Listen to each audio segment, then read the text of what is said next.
दोस्तों, आज जो मैं आपको कहानी बताने जा रहा हूं वह उन चार भाइयों की है जिन्होंने अपने नॉलेज से राजा को भी चौंका दिया। अब शुरू करते हैं अपनी एक और नॉलेजेबल कहानी की, होशियार बच्चे और ऊंट की कहानी। एक समय की बात है, एक गांव में चार भाई रहते थे। चारों भाई बहुत होशियार थे। उनकी उम्र 15 से 20 वर्ष के बीच थी। एक बार चारों अपने मामा के घर दूसरे गांव जा रहे थे।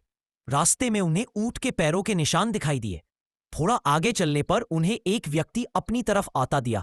जब व्यक्ति उनके पास आया तो उसने चारों भाइयों से पूछा, मेरा ऊंट कहीं खो गया है, क्या तुम्हें आसपास ऊंट कहीं दिखलाई दिया है? चारों भाई में सबसे बड़े भाई ने पूछा, क्या ऊंट का एक पैर टूटा है? तभी दूसरा भाई बोला, क्या ऊंट की पूंछ कटी हुई है? फिर तीसरा भाई बोला, क्या ऊंट एक आंख से काना है? फिर चौथा भाई बोला, और उसके ऊपर गेहूं रखे हुए हैं।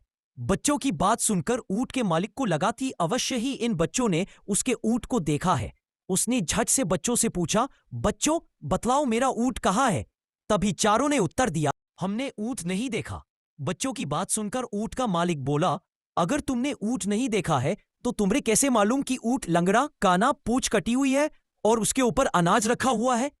फिर भी चारों भाई यही बोलते रहे कि हमने तुम्हारा ऊंट नहीं देखा।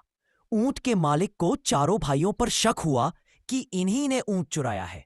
ऊंट का मालिक चारों भाइयों की शिकायत लेकर राजा के पास पहुंचा और राजा से शिकायत करते हुए बोला, महाराज, मेरा ऊंट कहीं गुम गया है और इन चारों भाइयों ने मेरे ऊंट का हुलिया बतलाया है, किंतु कहते हैं कि हमने तुम्हारा ऊंट नहीं देखा।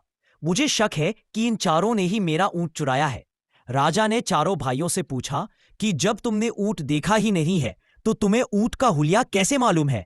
तभी सबसे बड़ा भाई बोला, महाराज, हम जहां से जा रहे थे उस रास्ते पर ऊंट के पैरों के निशान थे। एक पैर के निशान कुछ उभरे हुए थे, बाकी 3 पैरों के निशान गहरे थे।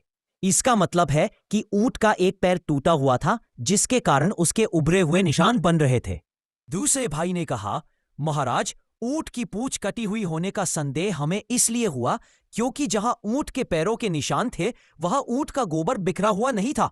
इसका मतलब साफ था कि ऊंट की पूंछ कटी हुई है। इसी कारण गोबर पूंछ से नहीं टकराया और सीधा जमीन पर गिरा। फिर राजा ने तीसरे भाई से पूछा तो उसने कहा, महाराज, ऊंट जहां से जा रहा था वहां एक तरफ की घास तो ऊंट ने खाई थी, जिसके कारण वहां घास नहीं थी, और जिस तरफ ऊंट की आंख खराब थी वह उसे दिखाई नहीं दे रहा होगा, इसीलिए उस तरफ ऊंट ने घास नहीं खाई थी और वहां की घास हरी थी, इसीलिए हमने अंदाज लगाया कि ऊंट काना है। फिर चौथा भाई बोला, महाराज, जिस रास्ते से ऊंट जा रहा था उस रास्ते पर गेहूं के दाने बिखरे हुए थे, इसीलिए मैंने कहा कि ऊंट के ऊपर अनाज रखा हुआ है, किंतु हमने इनका ऊंट नहीं देखा था। चारों के उत्तर सुनकर उनकी बुद्धिमत्ता पर राजा बहुत प्रसन्न हुआ और राजा ने चारों भाइयों को अपने सलाहकार मंडल में जगह दे दी। तभी ऊंट मालिक ने राजा को बोला, इसके सेकंड पार्ट के लिए कमेंट सेक्शन में जरूर बताएं।